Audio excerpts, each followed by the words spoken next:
Thokozani emakhaya ngiyanibingelela, nibingelela ugogo Mahlase lona. Namhlanje ngifisa ukubuya sike sikhulume ngomsamo. Imsamu-ke njengoba nazi ukuthi miningi. Kukhona umsamu le yasekhaya esijwayele, kube khona imsamu yezizwe le ngaphandle kwekhaya, kuphinde kube khona imsamu esetshenziswa iy'nhlanya lena esithe yezangoma. Namhlanje bengifisa ukuthi sike sifokhase kakhulu kule msamu lena esetshenziswa ekhaya ngoba iyona imsamu iningi lethu elisebenza ngayo. Kukhona umsamu lona esiwujwayele sonke, ukuthi lena obizwa ngokuthi umsamu wangasenhla, lo ongenhla endlini. Ekuyilapho la esihamba khona, sifike lapho sixhumane khona nobabamkhulu bethu. Sishise impepho, sithethe idlozi, noma senze imikhuba yasekhaya yokuthi sikwazi ukuthi sakhe uxhumano nobudlelwano nobabamkhulu bethu. Namhlanje-ke ngifisa ukuthi ngikhulume more ngalo msamu lona ongumuntu, lo okhulumayo. Lo msamu lona okwazi ukuthi uhambe uyo-activate-a lo msamu lona omkhulu wangasenhla. Ngikhuluma ngalona ngoba unamandla kakhulu lo msamu lo okhulumayo, ngoba ngaphandle komuntu awubi khona umsamu ekhaya. Uma bengekho abantu akubi namsamu kuloyo muzi okumbe kuleyo ndawo, ngoba ikhaya lidinga umuntu nomsamu udinga umuntu.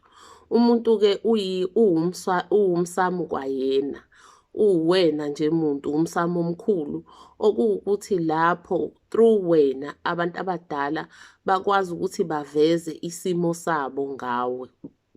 Baveza ukuthi bona lapho bekhona kwenzakalani, nokuthi yini abayidingayo, nokuthi yini ebahluphayo lapho bekhona, nokuthi baveze ukuthi isiphi i-state abakusona bona.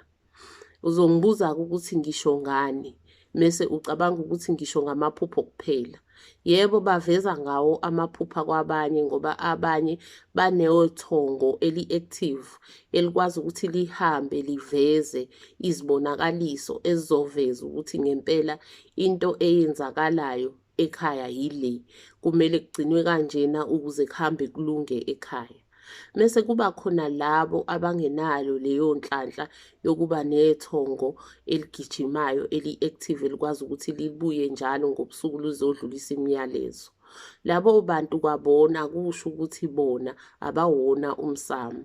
Nabo bayiwona umsamu ngobani? Ngoba isimo sempilo yabo, impilo lo oyiphilayo iveza isimo somsamu wakini.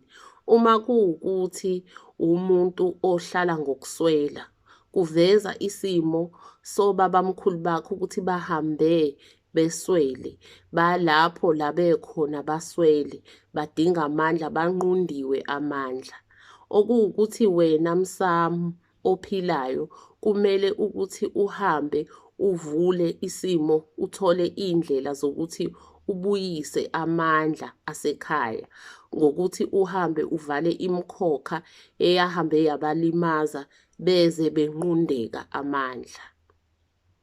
Kuphinde-ke kube khona isimo, njengoba nje ngiyichaza lento lena, inzima ukuyichazela umuntu ngoba kufuneka ujule kancane ngomoya. Sikhuluma lana nge-law of duality, sikhuluma ngalento lena bathi mebehubusha bathi so above it is below.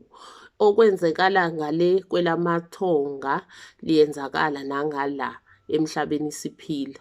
Okuwukuthi uthola ukuthi kunomuzi lapho abantu bakhona babulalana bodwa, bayalimazana, bayathakathana, okumbe abafunani, bayalimazana, bayashayana, bayagwazana, benzani, akukho ukuthula kulelo khaya.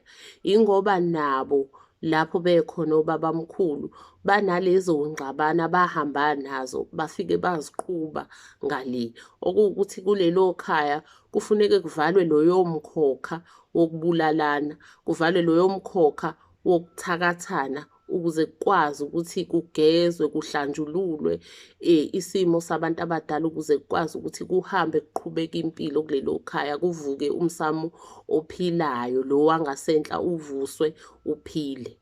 Uthola ukuthi omunye umuntu kuloyo muzi uyafica akekho okwazi ukuthi athole umendo, abendi abantu bakhona. Abantu bakhona babuya emendweni, ngisho behambile bayokwenda. Ngobani? Ngoba kuhambe la ekhaya kwahamba kwabakhona abantu abayilabantu esike sibabize thina abantu abasebenza ngemoya sithi idlozi lengwenza. Abantu abahamba bengendanga, mese befika laphaya kwelamathonga benjalo umendo mese beyabuya bawuhliphize kulaba abaphilayo ngoba bathi uzokwenda kanjani mina ngimdala ngingazange ngiwuthole umendo. Okuwukuthi loyo mkhokha kumele lo muntu ahambe afezelwe into ey'thile ukuze akwazi ukuthi ekhaya avume ukuthi kuqhubeke isibongo, ngoba phela ukwenda kwabantu, ukuqhutshwa kwesibongo ukuya phambili kwekhaya.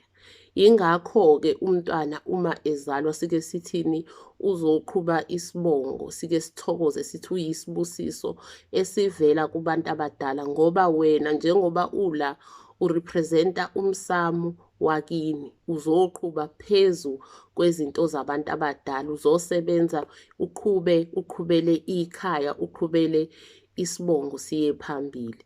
Yingakho-ke ngithi umuntu uwumsamo onamandla, uwumsamo okhona uku-activate-a lo msamo lo wangasenhla, unamandla okuguqula aphinde futhi lo muntu lona akwazi ukuthi aveze isimo somsamo ngaphandle kokuthi aze aphume ahambe ayobhula athole ukuthi isimo somsamo sithini. Nendlela-ke umuntu aziphatha ngayo iyawu-affect umsamo, kodwa leyo-ke sekuyi-topic yangelinye ilanga. Sithi-ke asithembe ukuthi kukhona lapho esikhanyisa khona. Sithi akukhanye kakhulu, kukhanye ekujuleni kwemsamo, dede ubumnyama kuzokukhanya, kukhanye njalo emakhosini, kukhanyele ngisho izizukulwane ezizayo. Amakhosi amakhulu.